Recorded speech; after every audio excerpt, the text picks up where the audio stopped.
Salam saudara yang terkasih dalam Tuhan kita Yesus Kristus. Bertemu kembali pada siaran online ini di dalam pendalaman Alkitab GKBJ Bekasi.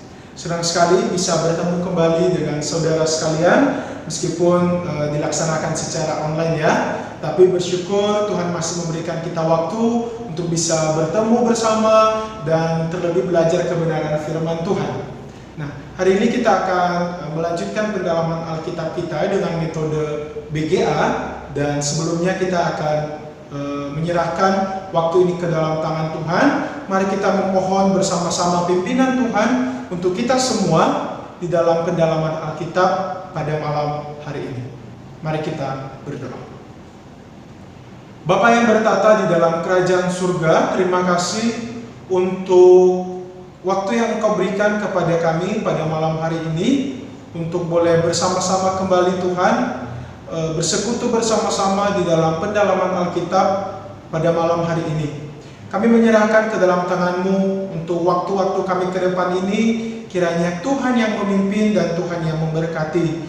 Berartilah ya Tuhan, setiap jemaat-Mu yang menyaksikan siaran online ini bersama-sama, kiranya juga Roh Kudus Tuhan yang hadir dimanapun mereka berada, memimpin dan memberikan hikmat pengertian-Mu kepada setiap kami jemaat-Mu Tuhan, sehingga setiap kebenaran firman Tuhan yang kami pelajari, yang kami baca, yang kami renungkan bersama-sama pada malam hari ini, kami boleh dimampukan oleh Tuhan untuk melakukannya di dalam kehidupan kami sehari-hari. Terima kasih Tuhan, dalam nama Tuhan Yesus Kristus kami telah berdoa dan mengucap syukur. Amin. Bapak Ibu Saudara sekalian, pada malam hari ini kita akan melanjutkan BGA kita dari bagian dari kitab Yunus pastinya, dan ini merupakan bagian terakhir dari kitab Yunus. Ya, jadi kita akan melihat bersama-sama bagian pasal terakhir, yaitu pasal 4. Di mana dari awal kita sudah menggali bersama-sama ya, dari pasal 1 bagaimana Yunus dipanggil oleh Tuhan tetapi dia kabur, dia lari dari panggilan, tetapi atas penentuan Tuhan dibuang ke laut, ditelan oleh ikan besar dan kemudian dimuntahkan, dan kemudian Yunus pergi ke Niniwe akhirnya untuk menyampaikan pesan Tuhan kepada mereka. Tetapi mari kita lihat bersama-sama apa yang terjadi dengan Yunus setelah selesai ia melayani Tuhan, menyampaikan firman Tuhan kepada bangsa Niniwe. Pendalaman Alkitab pada malam hari ini adalah bagian terakhir dari kitab Yunus ya, yaitu Yunus pasal 4. Nah, sebelumnya kita akan baca bersama-sama terlebih dahulu Yunus pasal 4 ini ya. Kita baca bersama-sama 1, 2, 3. Nah, jadi kita baca dari ayat 10, pasal 3 ayat 10 dulu ya, supaya kita tahu apa yang terjadi sebenarnya. Ketika Allah melihat perbuatan mereka itu, yakni bagaimana mereka berbalik dari tingkah lakunya yang jahat, maka menyesallah Allah karena malapetaka yang telah dirancangkannya terhadap mereka, dan ia pun tidak jadi melakukannya. Jadi ini yang terjadi ketika Yunus selesai berkhotbah di Niniwe ya saat itu. Nah kemudian, tetapi hal itu sangat mengesalkan hati Yunus, lalu marahlah ia. Ayat yang kedua, dan berdoalah ia kepada Tuhan, katanya, ya Tuhan, bukankah telah kukatakan itu ketika aku masih di negeriku? Itulah sebabnya maka aku dahulu melarikan diri ke Tarsis, sebab aku tahu bahwa Engkaulah Allah yang pengasih dan penyayang, yang panjang sabar dan berlimpah kasih setia, serta menyesal karena malapetaka yang hendak didatangkannya. Jadi sekarang, ya Tuhan, cabutlah kiranya nyawaku, karena lebih baik aku mati daripada hidup. Tetapi firman Tuhan, layakkah engkau marah? Kemudian Yunus telah keluar meninggalkan kota itu dan tinggal di sebelah timurnya. Ia mendirikan di situ sebuah pondok dan ia duduk di bawah naungannya, menantikan apa yang akan terjadi atas kota itu. Lalu atas penentuan Tuhan Allah, tumbuhlah sebatang pohon jarak melampaui kepala Yunus untuk menaunginya, agar ia terhibur daripada kekesalan hatinya. Yunus sangat bersukacita karena pohon jarak itu. Tetapi keesokan harinya ketika fajar menyingsing, atas penentuan Allah, datanglah seekor ulat yang menggeret pohon jarak itu sehingga layu. Segera sesudah matahari terbit, maka atas penentuan Allah bertiuplah angin timur yang panas terik, sehingga sinar matahari menyakiti kepala Yunus. Lalu rebahlah ia, lesu, dan berharap supaya mati. Katanya, lebih baiklah aku mati daripada hidup. Tetapi berfirmanlah Allah kepada Yunus, layakkah engkau marah karena pohon jarak itu? Jawabnya, selayaknya lah aku marah sampai mati. Lalu Allah berfirman, engkau sayang kepada pohon jarak itu, yang untuknya sedikit pun engkau tidak berjerih lelah, tidak berjerih payah, dan tidak engkau tumbuhkan, yang tumbuh dalam satu malam dan binasa dalam satu malam pula. Bagaimana tidak, aku akan sayang kepada Niniwe, kota yang besar itu, yang berpenduduk lebih dari 120.000 orang, yang semuanya tak tahu membedakan tangan kanan dari tangan kiri dengan ternaknya yang banyak. Oke, sekarang kita masuk di dalam BGA kita ya, baca dari Alkitab kita, yang ada 3 langkah. Dan langkah yang pertama adalah apa yang kubaca. Nah, jadi kira-kira perikop tadi yang sudah kita lihat ini apa sih isinya sebenarnya? Nah, jadi kalau kita misalnya perhatikan di pasal 3 ayat yang ke-10, bahwa ini adalah satu peristiwa di mana Yunus berkhotbah di Niniwe, dan kemudian orang Niniwe mendengarkan pesan firman Tuhan yang ia sampaikan, sehingga mereka bertobat karena takut. Nah, kemudian Tuhan melihat pertobatan mereka sehingga ia tidak jadi memberikan hukuman menunggambalikan kota Niniwe. Nah, kita melihat di pasal 4 ayat yang pertama reaksi dari Yunus. Ya. Di sana dicatat bahwa Yunus merasa kesal dan marah. Coba, ya. Pelayanan yang berhasil, yang membuat orang banyak satu bangsa bertobat, justru membuat Yunus kesal, marah. Aneh ya, orang pengennya pelayanannya berhasil, banyak orang yang bertobat, tetapi justru Yunus tidak senang, dia kesal dan dia marah. Pertanyaan yang kedua adalah, mengapa Yunus merasa kesal? Kenapa dia merasa marah?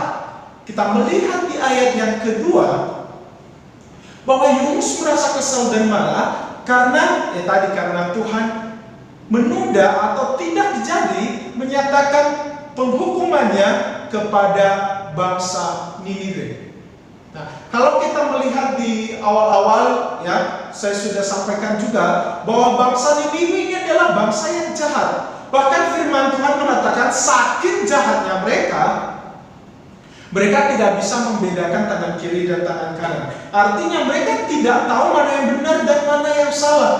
Kebenaran itu sesuai dengan penilaian mereka sendiri. Mereka menyesuaikan dengan standar mereka sendiri. Nah, dan Yunus tidak senang jika mereka dikasihi oleh Tuhan. Yunus mau Tuhan tetap menyatakan penghukumannya kepada bangsa Niniwe. Mari kita melihat apa yang dilakukan oleh Yunus di dalam situasi tersebut. Di ayat yang ketiga sampai yang keempat, di sana kita bisa melihat bagaimana Yunus bertindak dan bagaimana Tuhan meresponi reaksi daripada Yunus ya. Di sana dikatakan bahwa Yunus meminta mati. Lebih baik saya mati. Itu ya. Kemudian Tuhan bertanya kepadanya, layakkah engkau marah?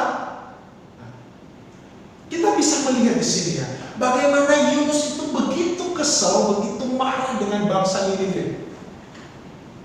Kalau kita melihat dia rela dibuang ke laut, bukankah itu menyatakan bahwa Yunus rela mati demi tidak pergi ke Niniwe gitu ya? Yang penting Niniwe dihukum Tuhan. Dan kemudian yang kedua di sini, setelah ia sudah melayani, sudah pergi berkhotbah, dia pun rasanya lebih baik mati daripada melihat musuhnya itu dikasihi oleh Tuhan, diberkati oleh Tuhan. Dan kemudian Tuhan bertanya, layakkah engkau marah? Nah, jadi sungguh aneh sekali ya sikap dari Yunus tersebut. Nah, kemudian kita diberikan penjelasan di ayat yang keempat ya, bahwa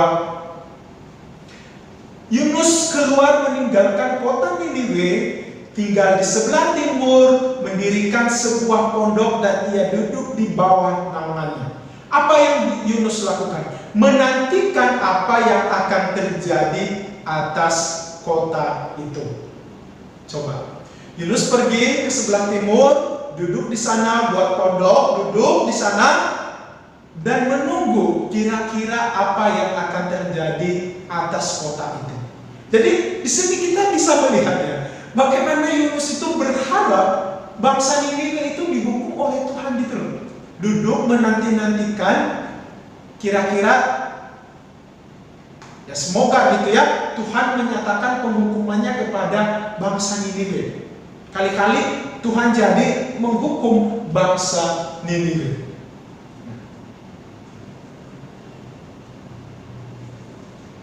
Tuhan tahu apa yang dialami oleh Yunus, kekesalan hati dari Yunus, dan kemudian Tuhan menumbuhkan pohon jarak untuk menghibur hati Yunus yang sedang kesal. Nah, di sana kita diberitahukan bahwa Yunus merasa sukacita akan hal itu. Ya, di ayat yang ke-6.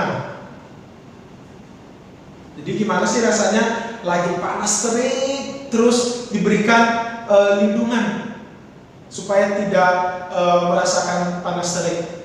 Yang paling tidak mengademkan hati gitu lah, ya. Nah, jadi Tuhan memberikan ini untuk menghibur hati Yunus yang sedang kesal. Nah, kemudian apa yang terjadi adalah atas penyentuhan Tuhan juga yang mendatangkan seekor ular untuk menggeret pohon tersebut hingga layu. Ayat yang ke-7.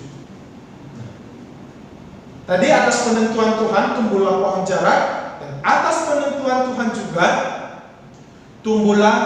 muncullah seekor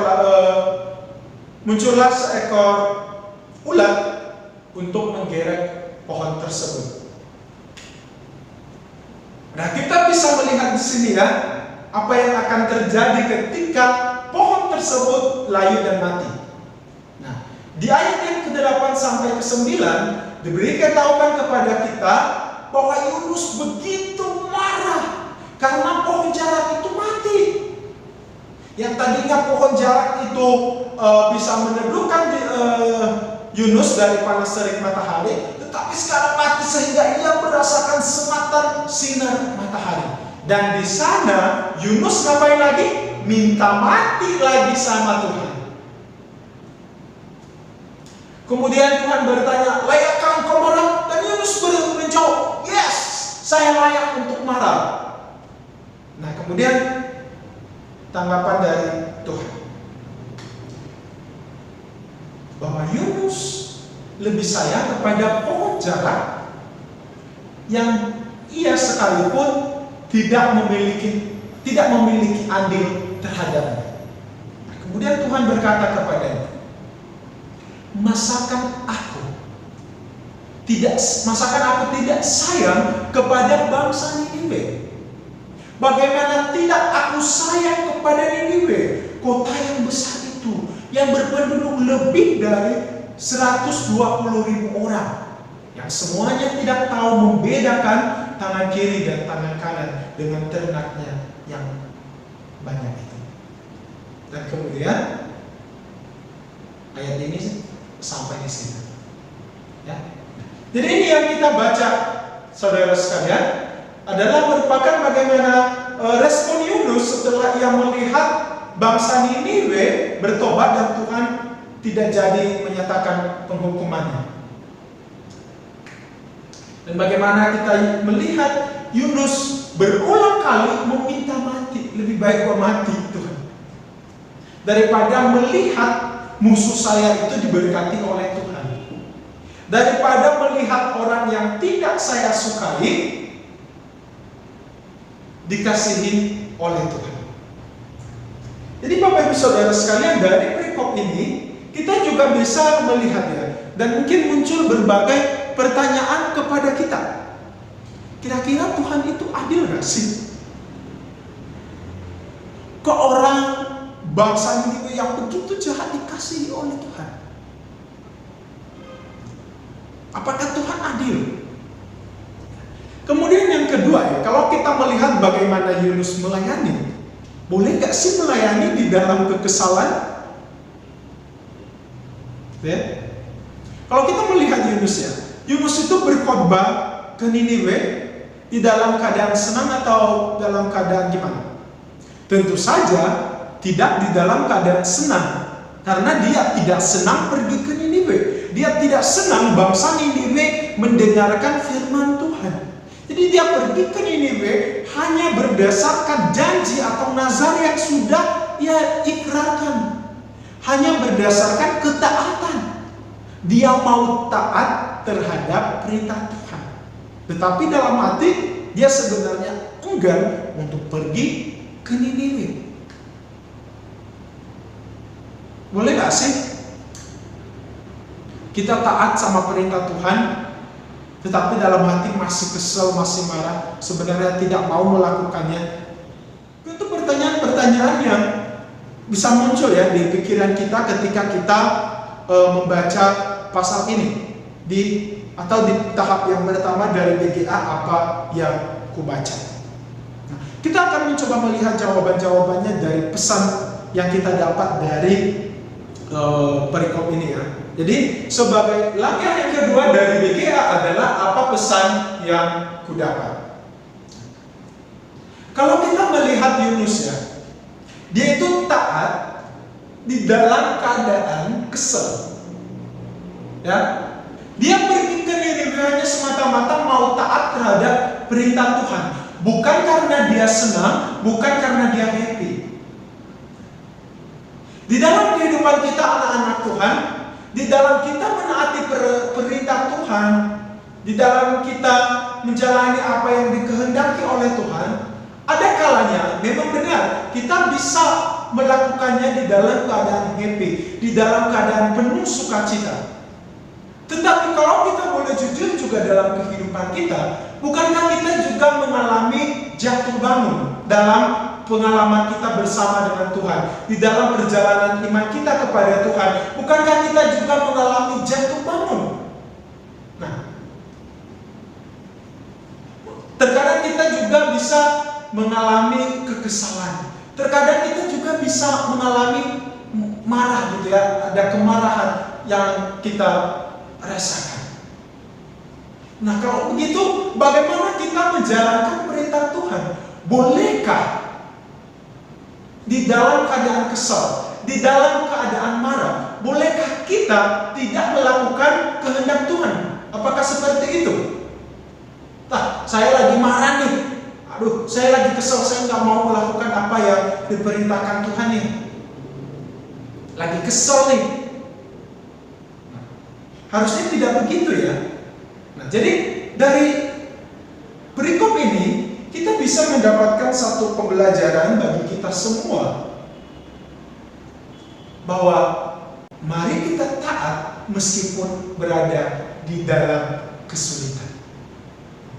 Terus taat kepada Tuhan meskipun terkadang kita tidak mengerti, meskipun terkadang kita tidak paham, meskipun terkadang kita merasa marah, Meskipun kita terkadang merasa kesal, meskipun terkadang kita merasa enggan untuk melakukannya, tetapi mari kita taat, mari kita mau melakukannya.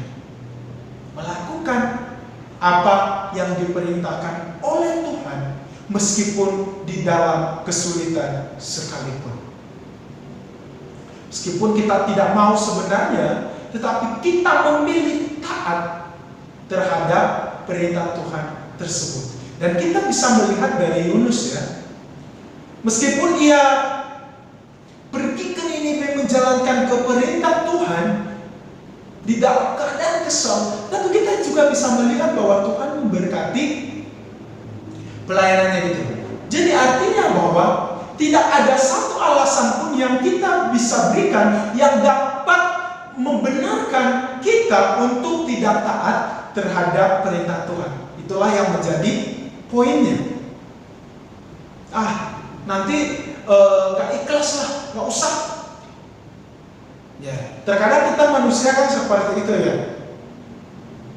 Tetapi hari ini kita diingatkan bahwa untuk tetap taat meskipun kita berada di dalam kesulitan, meskipun kita sebenarnya enggan untuk melakukannya.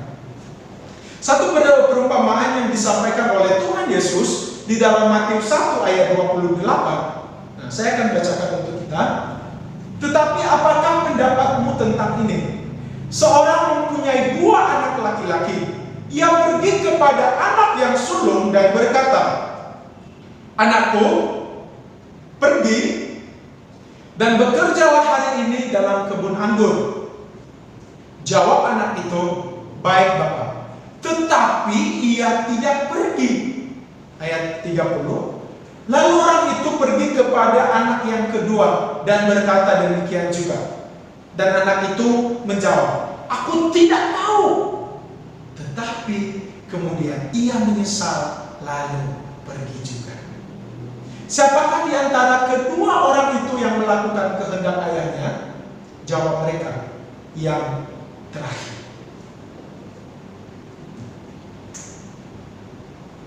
Kita bisa melihat di sini bahwa kita dibenarkan, ya, kita dibenarkan melakukan kehendak Tuhan, bukan ketika kita mengatakan dengan mulut saja, "Oh ya, saya mau melakukannya, saya mau."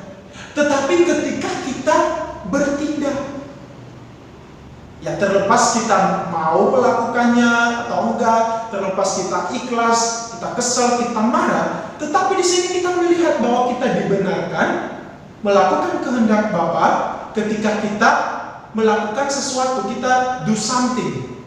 Nah, jadi kalau cuma sekedar di mulut, seperti anak yang pertama, seperti anak yang sulung, dia berkata, "Baik, oke, saya akan melakukannya," tetapi ujung-ujungnya dia tidak pergi, dia tidak melakukannya.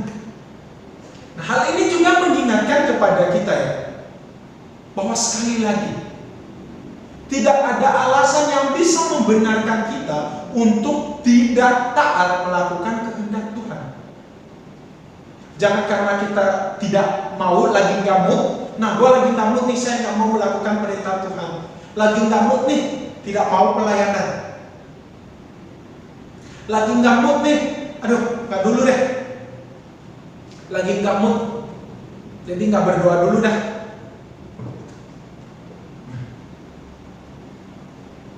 Tetapi justru di dalam mood gitu ya, di dalam ketidaksenangan yang sedang kita alami lagi gamut, justru kita seharusnya memilih untuk taat kepada kehendak Tuhan. Ini pesan yang diberikan kepada kita. Sebenarnya saya nggak mau gitu ya, tetapi saya memilih untuk taat. Sebenarnya lagi nggak pengen berdoa lagi, nggak mood berdoa, tapi saya memilih taat terhadap perintah Tuhan. Sebenarnya saya nggak pengen menyapa dia. Sebenarnya saya tidak pengen menanyakan kabar dia. Sebenarnya saya tidak mau mengampuni dia. Sebenarnya saya tidak mau menerima dia kembali. Tetapi saya sadar, saya adalah anak Tuhan dan saya memilih taat terhadap perintah Tuhan tersebut. Jadi, mari kita taat kepada perintah Tuhan di dalam keadaan sesulit apapun, di dalam keadaan apapun. Kenapa? Kalau kita boleh jujur dengan diri kita ya, kita itu kan punya perasaan. Tuhan menciptakan manusia bukan seperti robot yang tidak punya perasaan, tetapi kita itu punya perasaan. Itu dia masalahnya, ya. Nah, tahun 2015 itu Disney mengeluarkan satu film ya yang cukup bagus menurut saya, yang ada sisi psikologinya, yang berjudul Inside Out. Nah, jadi film ini bercerita tentang apa yang ada di dalam pikiran manusia, pikiran kita. Jadi ada beberapa emosi, yaitu ada joy, ada sukacita, ada kesedihan, ada ketakutan, ada kemarahan, ada rasa jijik. Nah, emosi ini kemudian mereka mencoba untuk memfilmkan emosi-emosi ini, di mana emosi ini ada di dalam diri seorang anak. Nah, jadi ada sukacita, ada joy, ada kesedihan, ada ketakutan, ada anger, kemarahan, ada jijik. Kelima emosi ini ada di dalam diri kita. Nah, mereka mengangkat tema kelima emosi ini ya. Nah, kemudian saya melihat di dalam film itu bahwa memang benar ya, bahwa semuanya emosi itu bisa muncul seketika, ya. Bisa kita bersukacita, kita joy, kita merasa happy seketika, tetapi setelah itu kita juga bisa merasa sedih. Nah, tetapi setelah itu juga kita bisa merasa marah terhadap sesuatu. Kita bisa merasa takut terhadap sesuatu. Kita bisa merasa jijik terhadap sesuatu. Ya, agak aneh aja ya kalau kita tidak memiliki rasa takut sama sekali. Nah, dan semua emosi yang ada di dalam pikiran itu mereka mencoba menggambarkannya bagaimana kelima emosi itu akhirnya bisa bekerja sama menciptakan satu memori-memori yang indah. Yang ternyata memori indah itu tidak selalu berasal dari joy, dari emosi sukacita, tetapi justru memori yang indah bisa juga berasal dari kesedihan. Nah, jadi saat si tokoh utama itu merasa sedih, ternyata orang-orang di sekitarnya itu menyadari bahwa ternyata anak ini sedang membutuhkan pertolongan secara psikologis. Dia sedang memberitahukan dia sedang sedih. Yang dulu sebelumnya itu ditutup-tutupin dengan sukacita. Pada akhirnya di ending daripada film ini di sana diceritakan bahwa ternyata emosi kesedihan yang ditunjukkan oleh anak ini berhasil menyelesaikan masalah yang ada. Karena dengan ia menunjukkan emosi sedihnya, orang-orang di sekitarnya tahu bahwa anak ini sedang sedih, bahwa anak ini membutuhkan pertolongan, dia sedang terguncang secara psikis, dia membutuhkan dukungan dari orang-orang di sekitarnya, dari keluarganya dan lain sebagainya. Jadi, Bapak Ibu Saudara sekalian, kita juga bisa mengalami hal yang seperti ini. Ya. Emosi kita tidak selalu stabil di joy, tidak selalu stabil kita happy. Terkadang kita bisa merasa kesal ketika apa yang kita harapkan tidak terjadi, apa yang kita ekspektasikan tidak sesuai dengan realita. Siapa yang tidak kesal dengan hal itu? Terkadang kita bisa merasa kesal, ya, ketika doa kita tidak dikabulkan oleh Tuhan.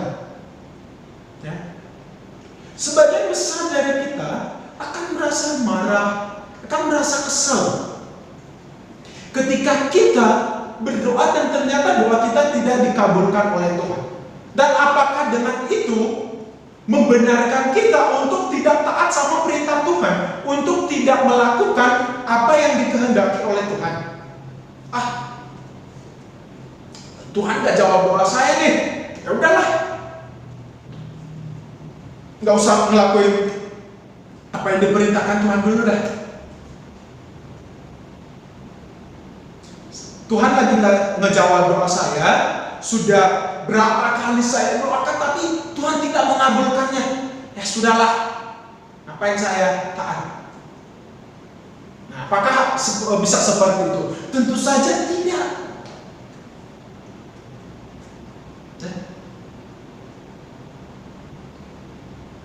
Tetapi justru di dalam keadaan yang seperti itu, di dalam keadaan jengkel, kesel, mungkin marah yang kita alami, dan lain sebagainya, marilah kita tetap taat terhadap kehendak Tuhan, taat terhadap perintah Tuhan. Jadi bukan menunggu kita happy dulu, merasakan good mood dulu, merasakan mood yang baik dulu, baru kita bisa taat sama perintah Tuhan. Jangan, kita tidak melakukan perintah Tuhan berdasarkan insting kita. Kita tidak melakukan perintah Tuhan berdasarkan moodi kita, berdasarkan keadaan suasana hati kita. Enggak.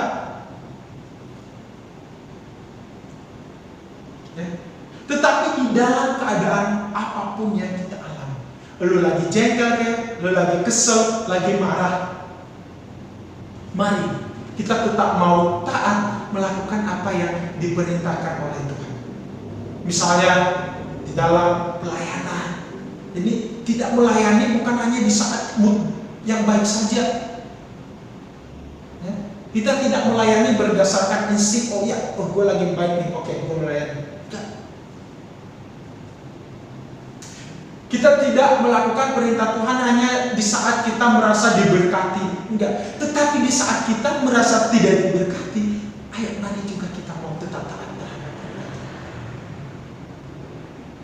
Kita diperintahkan untuk mengasihi sesama, tetapi bukan hanya untuk mengasihi sesama yang baik dengan kita, orang-orang yang kita kasihi, tetapi kepada orang-orang yang menjengkelkan sekalipun. Nah, itulah artinya mengasihi sesama. Nah, dari kisah Yunus kita diberitahukan akan hal ini.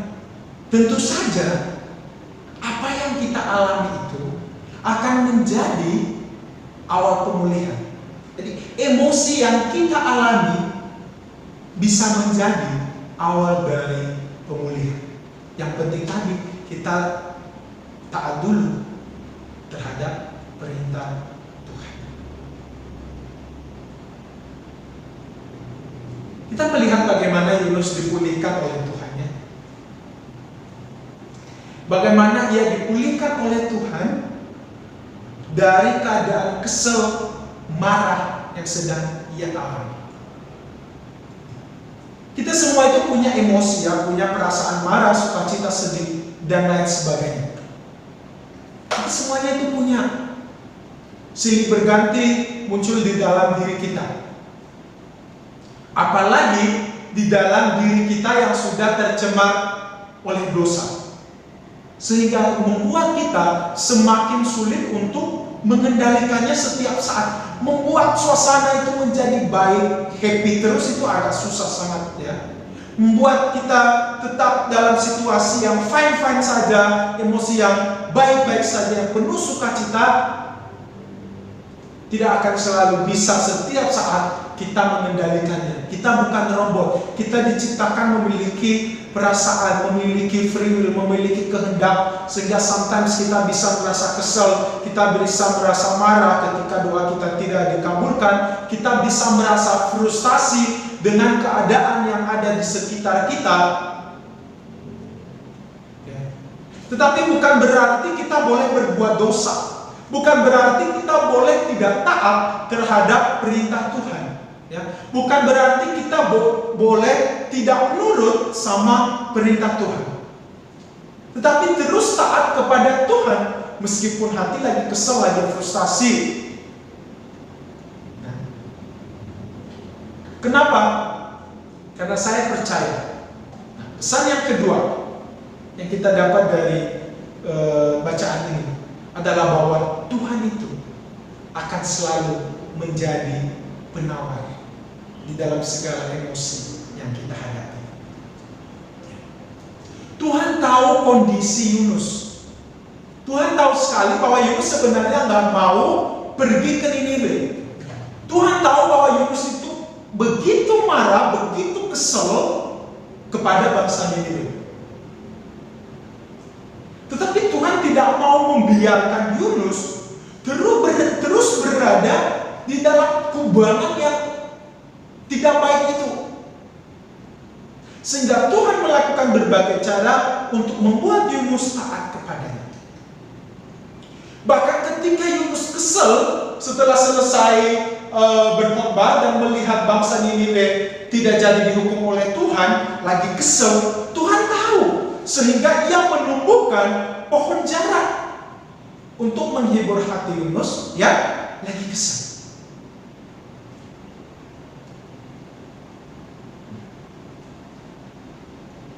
Dan akhirnya Tuhan memakai itu juga untuk memberikan pembelajaran kepada Yunus.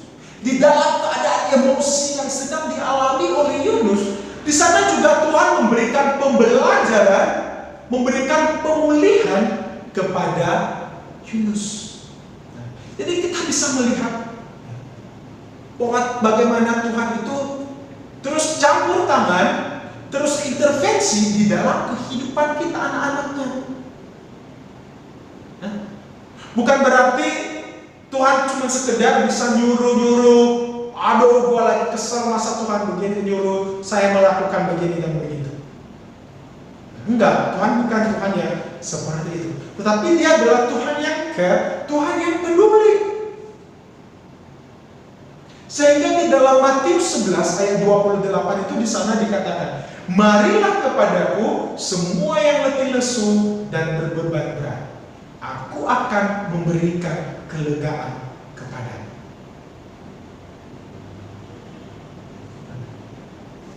Jadi di sana dipanggil, ya. Bukan yang lagi happy-happy, tidak. Tetapi lo yang lagi letih lesu, berbeban berat, datang kepada Tuhan, maka Tuhan akan memberikan kelegaan. Jadi ini artinya bahwa di dalam keadaan apapun yang kita alami, lagi kesel, lagi marah, lagi frustasi dengan keadaan, lagi merasa tertekan, ya mari kita datang kepada Tuhan. Karena Tuhan yang akan menjadi penawar dari segala situasi yang kita alami. Nah, jadi pada saat kita sedang merasa frustasi, jatuh di dalam dosa, doa tidak dikabulkan, kesal, marah dengan keadaan, dan mungkin kita beranggapan, sepertinya Tuhan sudah tidak peduli lagi dengan saya, sepertinya Tuhan benci dengan saya. Tetapi saudara, dari cerita Yunus, kita bisa meyakini satu hal, bahwa di dalam keadaan apapun, di dalam keadaan frustasi, di dalam keadaan kesal, di dalam keadaan marah, tertekan, Tuhan itu tetap mengasihi kita, dan Ia selalu menangani kita dengan cara yang terbaik dan penuh kasih. Ingatlah itu selalu. Bukan berarti bahwa ketika kita kesal, ketika kita sudah jatuh dalam dosa, ketika kita frustasi dengan keadaan, kita boleh untuk tidak taat kepada Tuhan. Enggak, tetapi justru kita harus tetap taat. Dan bukan berarti Tuhan tidak peduli dengan kita ketika doa kita tidak dikabulkan. Bukan berarti Tuhan benci dengan kita dengan dosa-dosa yang kita lakukan.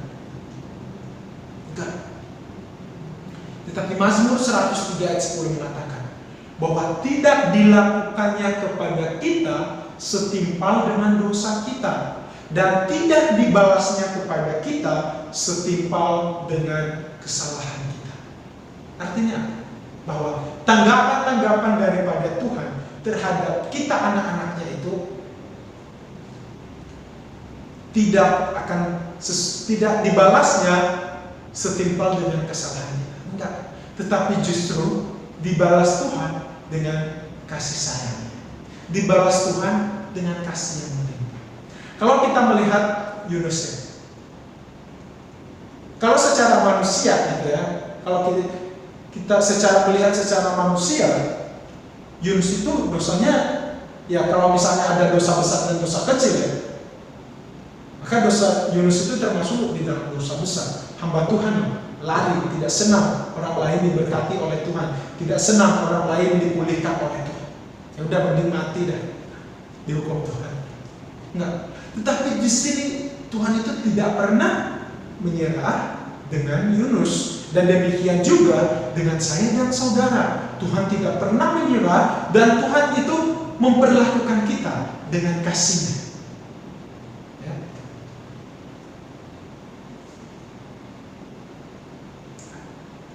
Kira-kira pesan dan kabar baik yang kita dapatkan dari bacaan ini. Jadi mari kita taat meskipun di dalam keadaan sesulit apapun, dan mari juga kita membiarkan Tuhan yang mengintervensi kehidupan kita, karena kita percaya bahwa Tuhanlah yang menjadi penawar di dalam situasi tersulit yang kita hadapi dalam hidup ini. Kemudian langkah yang ketiga, bagian terakhir dari BGA adalah, kalau begitu apa yang kulakukan? Apa yang kulakukan? Kira-kira kalau begitu. Nah, setelah kita membaca dan mendapatkan pesan ini, dan seperti tadi yang sudah saya katakan di awal, bahwa ternyata kedua anak yang diperintahkan oleh ayahnya untuk pergi ke kebun anggur dibenarkan melakukan kehendak Tuhan ketika dia melakukannya, bukan ketika dia setuju dengan perintah Tuhan, mengiyakannya, tetapi tidak melakukannya. Tetapi dibenarkan melakukan kehendak Tuhan ketika dia do something, ketika dia melakukannya. Nah, ini juga yang menjadi tanggung jawab kita, ya. Apa yang kita lakukan kalau begitu? Nah, jadi yang ingin saya bagikan adalah, yang pertama, mari kita mengambil satu komitmen untuk mau taat sama Tuhan, untuk taat pada perintah Tuhan meskipun di dalam keadaan sulit. Ya, mari kita mengambil komitmen, oke, gue mau taat sama perintah Tuhan meskipun di dalam keadaan sesulit apapun. Dan kemudian melatih komitmen tersebut. Nah, jadi misalnya nih, coba ngelihat lagi, ngerasa lagi bad mood ya, lagi nggak mood banget nih, lagi nggak moody. Entah itu masalah pekerjaan, masalah keluarga, atau masalah COVID-19 yang saat ini juga masih mewabah. Kan terkadang itu juga bisa merusak mood kita loh. Nah, tetapi mari melatih diri untuk melakukan perintah Tuhan. Misalnya, berdoa. Sangat bisa ya, kita itu lagi gabut dan jadi nggak mau berdoa. Nah, karena tadi sudah berkomitmen, maka mau melatih diri. Ya, meskipun gue lagi gabut, tetapi saya mau belajar taat sama perintah Tuhan, sehingga saya mau berdoa. Jadi komitmen tadi itu dilatih juga, ya, bukan hanya sekedar komitmen di mulut semata. Nah, misalnya apa lagi? Mungkin Bapak Ibu memiliki relasi yang sedang tidak baik dengan orang lain, yang mungkin itu misalnya lah musuh atau apalah istilahnya gitu ya. Nah, tadi kan sudah komitmen nih, berlatih diri untuk taat sama perintah Tuhan meskipun di dalam keadaan sulit. Nah, tadi kan udah komitmen nih. Nah, maka sebenarnya nggak mau nih, tetapi belajar untuk mendoakan dia misalnya. Berdoa untuk musuh, untuk kebaikan musuh itu tidak gampang loh. Tuhan berkatilah si ini musuh saya yang telah berbuat jahat kepada saya. Sangat susah, sulit. Tapi tadi kita sudah berkomitmen. Meskipun gua nggak mau sebenarnya, tetapi gua mau berdoa untuk dia. Kemudian, jika kita memang memiliki kerinduan untuk menyelesaikan relasi yang sedang tidak baik-baik ini, maka yang bisa kita lakukan adalah memberikan pengampunan kepadanya. Meskipun juga sebenarnya berat hati ya, tetapi saya percaya tadi seperti yang sudah saya sampaikan, bahwa Tuhan itu adalah penawar. Dia yang akan menyelesaikan dan mengerjakan bagiannya. Jadi mari kita mengerjakan bagian kita dan biarkan Tuhan mengerjakan bagiannya. Saya percaya sekali bahwa Tuhan tidak akan pernah membiarkan kita anak-anaknya berjalan sendiri, tapi Ia akan berjalan bersama dengan kita, menyertai kita, memimpin dan memberkati kita.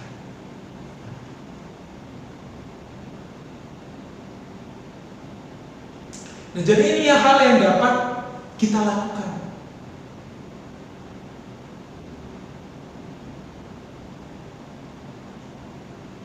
Ya, sehingga tadi kita bisa melakukan apa yang diperintahkan oleh firman Tuhan. Berbahagialah orang yang melakukan perintah Tuhan, ya, bukan hanya sekedar mendengar, tetapi juga melakukan perintah Tuhan tersebut. Di sana dikatakan bahwa orang yang mendengar dan melakukan perintah Tuhan adalah orang yang bijaksana. Jadi biarlah bagian dari kitab Yunus dari pasal yang pertama sampai pasal yang terakhir ini bisa boleh menolong kita untuk melihat ya bagaimana Tuhan, bagaimana kita, dan bagaimana Tuhan dengan orang lain, dengan sesama kita, dan mungkin juga dengan orang yang tidak percaya. Jadi biarlah bagian firman Tuhan BGA Baca Gali Alkitab ini boleh menolong kita ya untuk semakin mencintai firman Tuhan, untuk lebih mau lagi membaca firman Tuhan. Mari kita berdoa. Bapa yang bertata di dalam kerajaan surga, terima kasih Tuhan pembelajaran firman-Mu pada malam hari ini yang kembali mengingatkan kami bahwa seharusnya di dalam keadaan apapun kami seharusnya tetap taat kepada Tuhan. Di dalam keadaan tersulit apapun yang kami alami, seharusnya kami taat kepada Tuhan. Dan kami juga menyerahkan kehidupan kami ke dalam tangan-Mu Tuhan, bahwa kami adalah manusia yang sudah menerima anugerah daripada Tuhan. Dan seharusnya kami bersyukur kepada Tuhan, berterima kasih atas kebaikan Tuhan bagi kami semua. Dan kami memohon belas kasih-Mu Tuhan, di dalam kelemahan dosa yang kami miliki ini, Tuhan Yesuslah yang memampukan kami untuk tetap taat kepada Tuhan. Sebab kami percaya kami memiliki Allah yang akan selalu ada bersama dengan kami, menguatkan, menghiburkan hati kami. Terima kasih Tuhan, dan kami menyerahkan kehidupan kami ke dalam tangan Tuhan, khususnya di tengah situasi wabah Corona saat ini Tuhan. Kami menyerahkan ke dalam tangan Tuhan. Engkau yang lebih tahu Tuhan apa yang kami alami anak-anak-Mu, di mana ada berbagai dampak yang terjadi daripada pandemi virus Corona ini.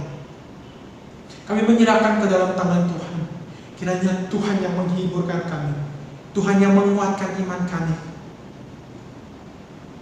Biarlah Tuhan yang boleh terus menyatakan kasih-Mu dan membawa kami semakin mengandalkan Tuhan, semakin mendekatkan diri kepada Tuhan. Kami mohon belas kasih Tuhan, kiranya Tuhan yang juga terus ada bersama dengan kami untuk melewati masa-masa tersulit saat ini. Terima kasih Tuhan, terima kasih untuk malam hari ini.